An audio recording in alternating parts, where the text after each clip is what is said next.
تسليما اللهم صل على محمد صلاة تنجينا بها جميع الأهوال والآفات وتقضي لنا بها جميع الحاجات وتطهرنا بها من جميع السيئات وترفعنا بها عندك أعلى درجات وتبلغنا أقصى الغايات من جميع الخيرات في الحياة بعد الممات إنك مجيب الدعوات ويا قاضي الحاجات ويا دافع البليات ويا حل المشكلات أغثني يا إلهي إنك على كل شيء قدير والحمد لله رب العالمين. معزز حاضرین و سامعین کرام، اللہ رب العزت کا بے انتہا وہ بھی شمار میں حساب فضل و احسان کے اس نے ہمیں سرکار مدینہ راحت قلب سینہ تاجدار قوم و مکان امام المرسلین خاتم النبیین حضور سیدنا محمد مصطفیٰ احمد مجتبیٰ صلی اللہ علیہ وآلہ وسلم کی امت بابرکت میں پیدا فرمایا. یہ اللہ تبارک و تعالیٰ کا بڑا عظیم احسان کہ اس نے ہم تمام کو امت محمدیہ میں پیدا فرمایا.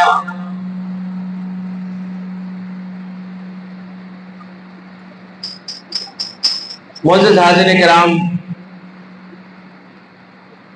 اولاً تو یہ کہ ہم ہر حال میں اللہ تعالیٰ کا ذکر اور اس کا شکر ادا کرتے رہنا چاہیے.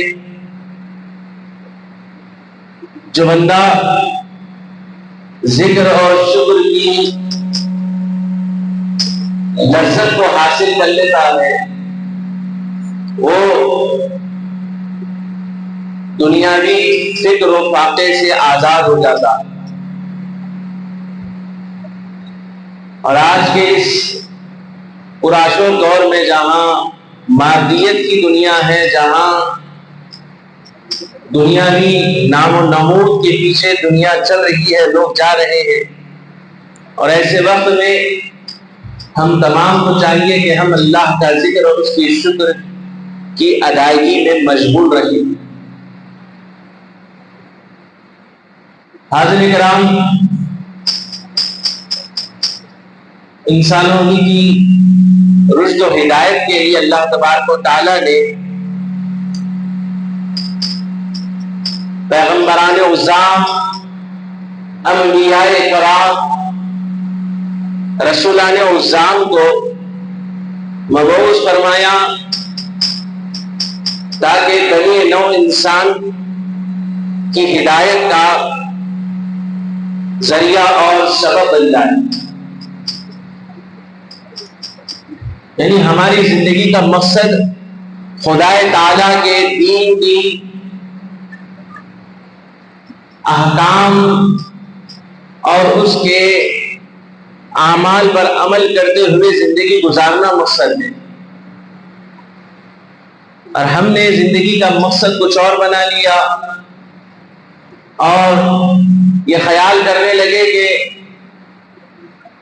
ہم اللہ کو مانتے ہیں، اللہ پر ایمان رکھتے ہیں، تو پھر یہ تقاضا ہمارے درمیان آج ہو رہا ہے کہ رب تعالی ہم کو ہر چیز بھی عطا کرے.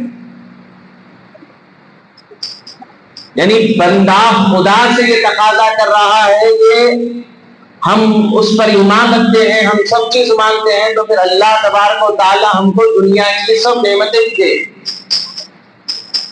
یہ ہمارے معاشرے میں، ہمارے درمیان میں یہ خیال لوگوں میں جنم لیا ہوا ہے، اور یہ سمجھتے ہیں کہ ہم ایمان لا لیے تو اب ہم پر اللہ تعالیٰ خاص فضل فرمائے. مصیبتیں نہیں چاہیے ہم کو امراض نہیں چاہیے، ہم کو پریشانیاں نہیں چاہیے.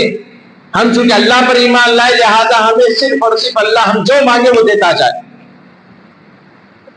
حاضر کرام، یہ سوچ ہمارے درمیان کیوں آئی؟ اس بات نے ہمارے ذہنوں میں جنم کیوں لیا؟ کیا ہم نے ایمان لا کر رب تعالیٰ پر نعوذ باللہ احسان کیا کیا ہم کلمہ نہیں پڑھتے تو کیا اللہ کے لیے کلمہ پڑھنے والے دوسرے نہیں ہیں؟ یہاں ہماری اصلاح ہونی چاہیے، تربیت ہونی چاہیے کہ ہم نے جب کلمہ پڑھا، خدا کو وحدہ لا شریک مان لیا، تو اب ہم تقاضا ہم نہیں کریں گے، تقاضا رب کی ذات فرمائے گی۔ اب وہ تقاضے کی صورت یہ ہوگی، کبھی بیماریوں سے آزمایا جائے گا، کبھی پریشانیوں سے آزمایا جائے گا، کبھی مال کی تنگی سے آزمایا جائے گا، کبھی پریشانیوں کے ذریعے آزمایا جائے گا۔ تو اب بندے کا کام ہے کہ ان امراض پر، پریشانیوں پر، مصیبتوں پر صبر کرے اور اللہ کی مرضی پر راضی و رضا رہے۔ یہ بندہ ہے، یہ بندے خدا ہے، یہ خدا کا حقیقی بندہ کہلانے کا مستحق ہے، ورنہ وہ بندہ بندہ ہی نہیں جو رب کے حضور یہ بات کا تقاضا کرے کہ ہم ایمان لائے، ہم سب کر رہے ہیں، لیکن ہمارے ساتھ مصیبتیں ہیں، ہمارے ساتھ پریشانیاں ہیں، ہم کو دنیا کی دولت نہیں ملی، ہم کو دنیا کا پیسہ نہیں ملا۔ یہ شکوہ ہے، اور شکوہ خدا کی بارگاہ میں کہ ہم کو یہ نہیں ملا، ہم کو وہ نہیں ملا، ہم ایسی جگہ پیدا ہوئے جہاں کوئی چیز نہیں ہے، ہمارے غریب گھر میں پیدا ہوئے۔ عزیزان اکرام، یہ خیالات ہمارے ذہنوں میں اس وجہ سے جنم لیے ہیں کہ ہماری تربیت صحیح نہیں ہوئی، ہمیں کسی نے یہ نہیں بتایا، ہمیں کسی نے مسلمان ہونے کا مقصد نہیں بتایا، اور پتہ یہ چلا کہ ہم ابھی سچے پکے مسلمان نہیں بنے۔ حاضر اکرام، حضرت امام غزالی رحمت اللہ تعالی علیہ حجت الاسلام فرماتے ہیں اپنی کتاب میں کہ جو کتا ہے اس کے اندر چند چیزیں ایسی ہیں جو بندے میں اگر پیدا ہو جائے تو کمال کو پہنچ جائے۔ فرمایا ان چیزوں میں سے، فرمایا کہ ان چیزوں میں سے یہ ہے کہ ایک تو یہ کہ مالک اگر اسے کچھ کھلائے یا نہ کھلائے، کچھ پلائے یا نہ پلائے، وہ ہمیشہ اپنے مالک کی چوکھٹ پر پڑا رہے گا۔ کون کہہ رہے ہیں؟ حضرت امام غزالی رحمت اللہ تعالی کیا فرما رہے ہیں کہ کتے کے اندر کچھ چیزیں ایسی ہیں، ان میں سے ایک یہ ہے کہ وہ اپنے مالک کے در پر پڑا رہتا ہے، اپنے مالک کے در کو نہیں چھوڑتا، اسی در کو پکڑا رہتا ہے، ایک در سے وابستہ رہتا ہے، ایک جگہ سے نسبت حاصل کر لیتا ہے، اور وہاں جب پڑ جاتا ہے اب مالک کھلائے نہ کھلائے، مالک پلائے نہ پلائے، مالک کی چوکھٹ پر پڑا رہتا ہے۔ یہ اس کی وفاداری ہے اپنے مالک سے۔ اور دوسرا فرماتے ہیں کہ یہ رات کو جاگتا اور اپنے مالک کے گھر کی حفاظت کرتا۔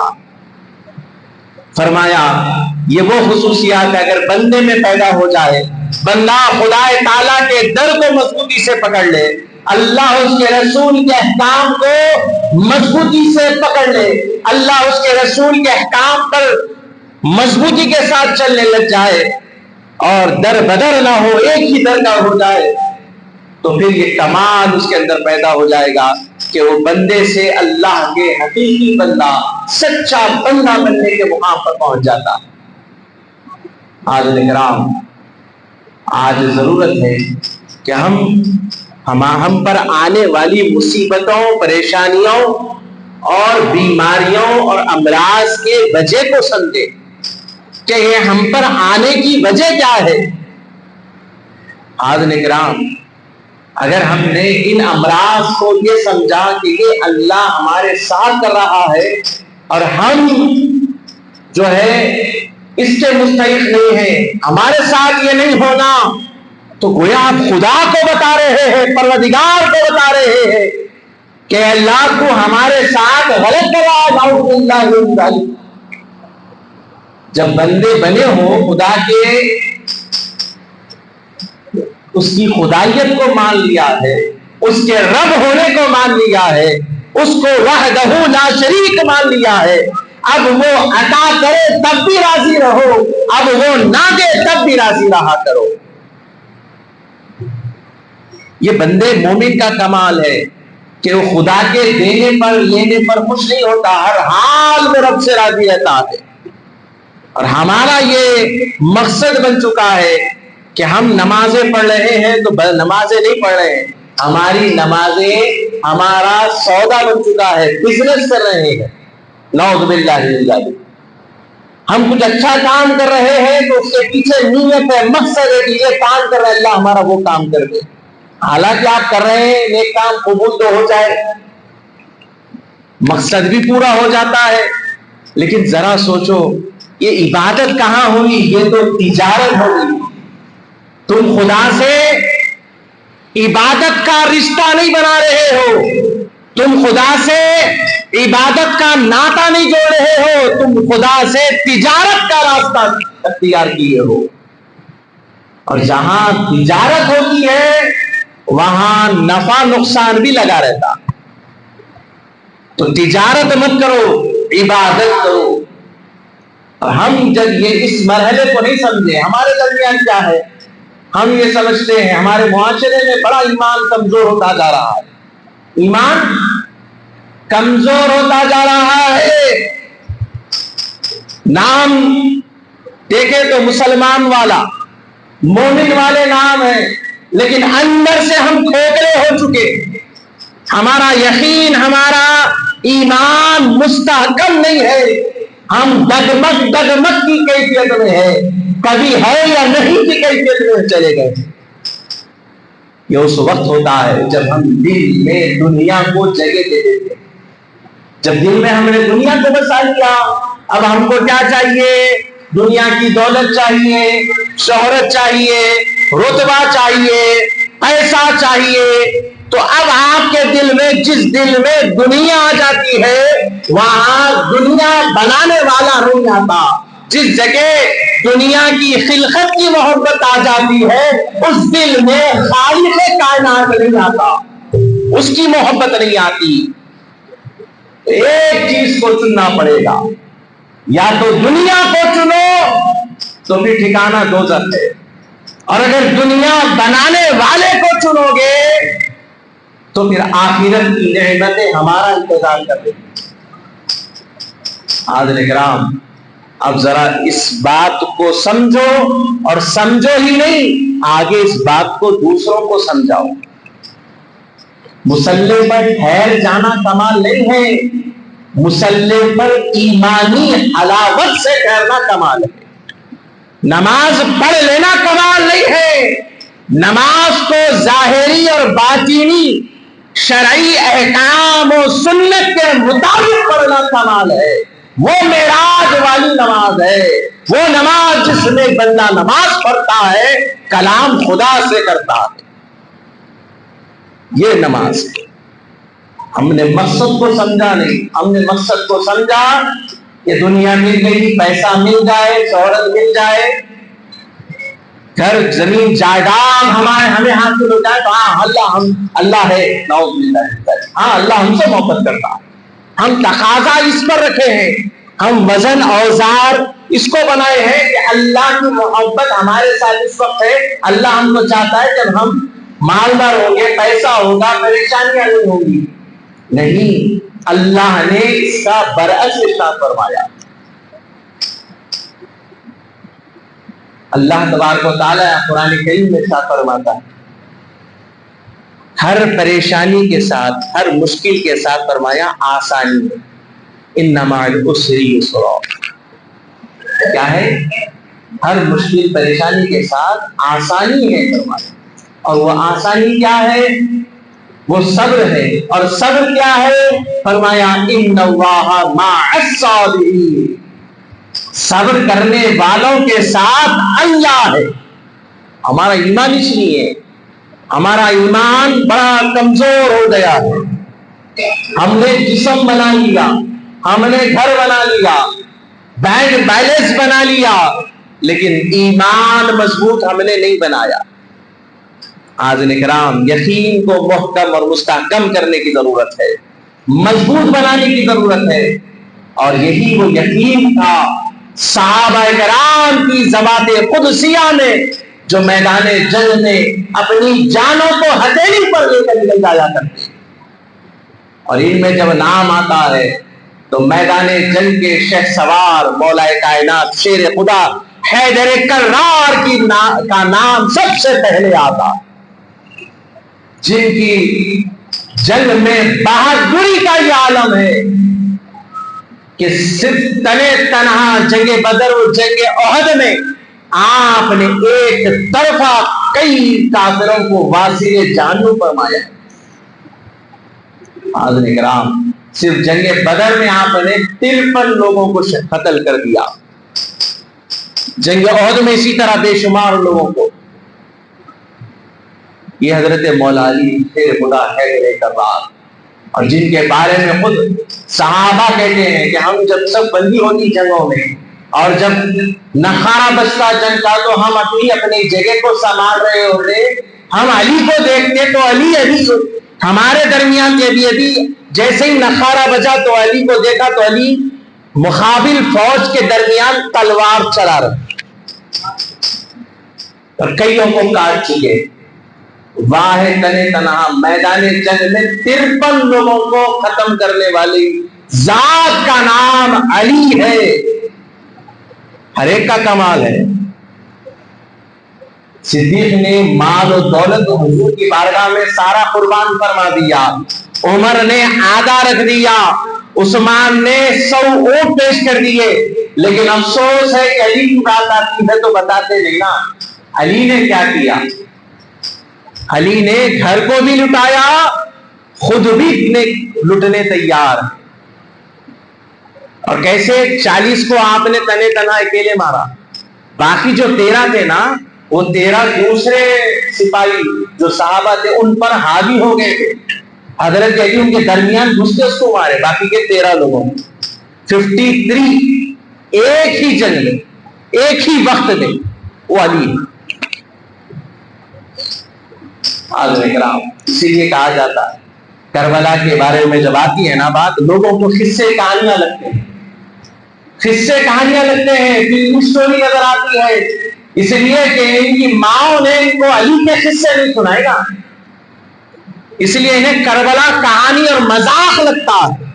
جب علی کا نام لے کر اگر باتیں بتائی جاتی، ہمت پیدا کی جاتی تو معلوم ہوتا علی کون ہے، علی کی اولاد کون ہے۔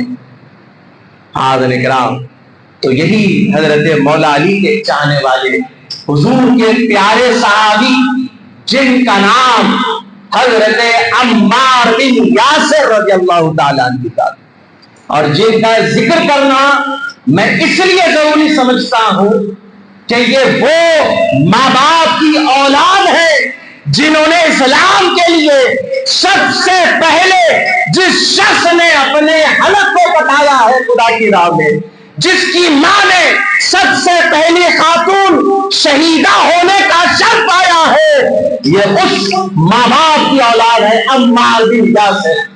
کیا نام ہے بولیے؟ عمار بن یاسر، جن کے والد اور والدہ سب سے پہلے اسلام کے شہید اور شہیدہ ہے۔ معلوم رہنا چاہیے نام ہم تمام کو، نہیں جہاں دوسرے صحابہ کے نام یاد ہے یاد رہنا چاہیے، وہیں عمار کی قربانی بھی تو یاد رہنا چاہیے۔ ارے خود ایک نے نہیں کٹایا سر کو عمار نے، عمار کے ماں باپ کا بھی قتل ہوا، وہ بھی شہید ہوئے، بلکہ سب سے پہلے شہید ہیں یہ ماں باپ۔ کیا نام ہے ان کے والد کا؟ حضرت یاسر، بولیے کیا نام ہے؟ اور ان کی والدہ ماجدہ کا نام ہے حضرت سمیہ رضی اللہ تعالی عنہما۔ اللہ تبارک و تعالی نے یہ وہ ذوات قدسیاں ہیں دونوں والد اور والدہ جن کی بڑی بے دردی سے شہادت ہوئی اور جنہیں کوئی میدان جنگ میں نہیں شہید کیا گیا، انہیں ان کے شہر ہی میں قتل کر دیا گیا اور بے دردی سے قتل کیا گیا۔ اب ذرا ان کی زندگی کو غور کرو، کہ آج ہم پر اگر مسائل آ رہے ہیں، بیماریاں آتی ہیں، امراض آتے ہیں، حاضرین کرام، امراض کا آنا، بیماریوں کا آنا یہ بندے کے لیے بخشش کا، مغفرت کا ذریعہ ہے۔ کیا کس چیز کا ذریعہ ہے؟ مغفرت کا ذریعہ ہے۔ سرکار مدینہ راحت قلب و سینہ شفیع المذنبین میرے آقا فرماتے ہیں کہ جب بندے کو بخار آتا ہے تو اللہ رب العزت اس کے 1 سال کے گناہوں کو معاف فرما دیتا ہے، اور فرمایا اس کے سارے گناہ معاف ہوتے رہتے، تکلیف میں گزرتا ہے، گناہ معاف ہوتے رہتے۔ اور ہمارے درمیان کیا ہے؟ بیمار کو دیکھتے ہی آج کا فیشن ہو گیا منہ کو ماسک لگا لینا پہلے، ہم سمجھتے ہیں کہ اس سے بیماری ہمارے کو لگ جاتی، ہم سمجھ رہے ہیں اسلام کیا کہتا ہے۔ کسی نے جاننے کی کوشش کی، کسی نے کوشش نہیں، کسی کو سروکار ہی نہیں ہے۔ اسلام کیا کہتا ہے، شریعت کیا کہتی ہے؟ حضور فرماتے ہیں کوئی بیماری متعددی نہیں ہوتی، فرمایا ایک بیماری دوسرے کو نہیں ہو سکتی، فرمایا یہ حضور کا ارشاد۔ حضور نے پہلے ہی فرما دیا تھا نا۔ حضور کے بارے میں مسلمانوں میں سمجھنے والے سب الگ الگ ہیں۔ میلاد کئی کو مناتے، ایک بات اس وقت سمجھ میں آتی جب مصطفیٰ کو سمجھتے آپ، حضور کی شخصیت کو سمجھے، ذات کو سمجھے۔ حالانکہ ہمارا بھیجا اتنا کمال والا نہیں ہے کہ یہ موٹے بھیجے میں بات اترے، لیکن کوشش کریں تو کچھ تو بات سمجھ میں آتی ہے۔ کیا فرمایا حضور نے؟ مکھی کے بارے میں فرمایا تھا کہ اگر کسی شے میں گر جائے تو فرمایا کہ اسے اس کے دوسرے پنکھ سے دوبارہ نکال کر دے۔ فرمایا ایک میں شفا ہے، دوسرے میں بیماری ہے، فرمایا وہ بیماری کے پر کو لے کر ڈوبتی ہے، فرمایا آج سائنس نے اس بات کو بھی مان لیا۔ حضور پاک علیہ الصلوۃ والسلام نے خدا کے نام کا ذکر کر کر کسی کھانے پینے کی اشیاء پر پھونک کر یا پڑھ کر جب بندہ کھاتا ہے پیتا ہے تو اس کا اثر ہوتا ہے۔ سائنس نے آج اس بات کو بھی مان لیا۔ لیبارٹریز میں پانی رکھ کر سائنسدانوں نے دونوں پانی کو الگ کیا، اور ایک کو گٹ کہتے رہے اور ایک کو بیگ کہتے رہے۔ بعد میں سائنسدانوں نے ریسرچ کر کر بتایا کہ جس پانی کو وہ گڈ کہہ رہے تھے، اچھا کہہ رہے تھے، اس کے اندر اچھے بیکٹیریا پیدا ہو گئے، جس کو برا کہہ رہے تھے وہ پانی کے اندر برائی پیدا ہو گئی۔ یہ سائنسداں کہہ رہے ہیں ریسرچ کر کر۔ ہم کہاں ہیں؟ ہم ابھی وہی ہیں، ہم ابھی اسی مقام پہ ہیں، ہم اسی ذہن میں ہیں کہ اللہ تبارک و تعالی ہم کو مصیبت نہ دے، پریشانی نہ دے۔ مصیبت پریشانی دے گا مطلب یہ کہ ہم اللہ کے نافرمان ہیں۔ جو پریشانی سے گزرتا ہے وہ اللہ کی نافرمانی کیا ہے، یا یہ کہ ہم کو پریشانی آ گئی مطلب یہ کہ ہماری نماز اللہ قبول نہیں کر رہا ہے، ہمارا ایمان اللہ کی بارگاہ میں قبول نہیں ہے۔ اللہ تبارک و تعالیٰ پر ایمان رکھنے کا کیا فائدہ؟ استغفر اللہ، کلمہ پڑھ لو، اگر زبانوں سے ایسے جملے نکالے ہوں گے اور کیا کرنا؟ کلمہ پڑھنا، تجدید ایمان کرنا، پھر سے کلمہ پڑھ لو، اس لیے کہ ایسے جملوں کی وجہ سے ایمان چلا جاتا۔ کفریہ کلمات ہے، کیا فائدہ نعوذ باللہ نمازوں کا۔ حاضر کرام، میں نے پہلے ہی کہہ دیا کہ ہم عبادت نہیں کر رہے ہیں، اللہ سے عبادت کا رشتہ نہیں جوڑ رہے ہیں، تجارت کا رشتہ جوڑ رہے ہیں۔ جو بندہ خدا سے تجارت کرتا ہے اللہ بھی اس سے تجارت فرمائے گا، جو بندہ خدا سے عبادت کرتا ہے اللہ تبارک و تعالیٰ اس سے اپنی محبت کا حصہ اسے نوازتا ہے۔ حاضرین کرام، ہمیں چاہیے کہ اپنے ایمان کی فکر کریں۔ اللہ تبارک و تعالیٰ آزماتا ہے، آزمانا اس کا کام۔ کبھی اس کی آزمائش کی وجہ سے پریشانیاں آتی ہیں، کبھی ہمارے بدعمالیوں کے سبب آتی ہے، اور کبھی ہمیں اپنا رب آزماتا اس لیے ہے تاکہ تمہارے گناہوں کو معاف کر دیا جائے۔ اب ہم کیا سمجھ رہے ہیں؟ بیماریاں آ گئے، پریشانیاں آ گئے، ہم کہنے لگے کہ دیکھو اب اللہ ہمارے ساتھ نہیں ہے۔ اللہ تبارک و تعالیٰ پر ہم ایمان رکھ رہے, کچھ نہیں مل رہا. دیکھو دوسرے اللہ کی عبادت نہیں کر رہے, کتنے اچھے ہیں, خوش ہیں. نعوذ باللہ. یہ جملے میں نے آپ کو اس لیے کہہ رہا ہوں کہ آج ہمارے درمیان لوگوں کے فکروں میں, ذہنوں میں, قلبوں میں باتیں جنم دی جا چکی ہیں. اور یہ کیا ہے؟ یہ وہ مقام ہے جہاں آپ کفر کے قریب جا رہے ہیں. اور اللہ کے رسول سرکار مدینہ فرماتے ہیں, حضور سے پوچھا گیا یا رسول اللہ, کچھ وہ لوگ ہیں ایمان والے جن کو اللہ عبادت, ریاضت سب کچھ کرنے کے بعد دولت نہیں دے رہا, کچھ وہ ہیں جن کو دیتے ہی جا رہا ہے, ایمان والے وہ ہیں. ذرا غور سے سنو یہ بات. اس کے بعد اللہ سے سوچنا کیا مانگنا, کیا مانگنا سوچ لینا. اس کے بعد یہ سن لو پہلے. فرمایا حضور نے کہ دونوں کو بھی دے اس لیے رہا ہے, ایک غریب ایمان والے کو دولت اس لیے نہیں دے رہا ہے, اگر اسے دولت دے دے تو وہ ایمان چھوڑ دے گا, عیاشی میں پڑ جائے گا, دنیا کی نام و نمود میں مٹ ہو جائے گا, گم ہو جائے گا. فرمایا غریب کو دولت اس لیے نہیں دے رہا. اور فرمایا مالداروں سے ایمان واپس اس لیے نہیں لے رہا ہے کہ اگر دولت لے لے تو وہ ایمان سے پرے ہو جائے. اب ذرا سوچو کیا مانگنا اللہ سے. یہ مانگنا دولت ہونا, یا کہ ہر ایک کو دولت ہونا, آج ہر ایک کو پیسہ ہونا, ہر ایک کو رتبہ ہونا, شہرت ہونا, عزت ہونا. دنیا پوچھتی ہے اولیاء کرام نے کیا کیا, بزرگان دین نے کیا کیا, یہ درگاہ والوں نے کیا کیا. آؤ میں تمہیں بتاتا ہوں, تمہیں ان کی زندگیاں بتاتا ہوں کہ جنہوں نے دنیا کو لات مار دی, آج ان کے آستانوں میں لاکھوں کروڑوں لوگ بھی ہیں پیسہ دنیا, جنہوں نے دنیا کو لات مارا. حضرت بابا شرف الدین کی مثال لے لو. اس شہر کی آبادی سے دور پہاڑ کے اس مقام پر پہنچ گئے جہاں آج کا ہٹا کٹا نوجوان ایک ہی سانس میں نہیں چل سکتا. وہ مقام پہ بابا شرف الدین ہے. دنیا کو چھوڑ کر اللہ کی یاد میں لگ گئے.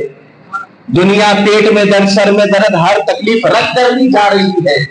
بتایا یہ جا رہا ہے جو خدا کے لیے دنیا کو لات مار دیتا ہے, خدا اس کے دنیا سے جانے کے بعد ساری دنیا کو اس کے قدموں میں رکھ دیتا ہے.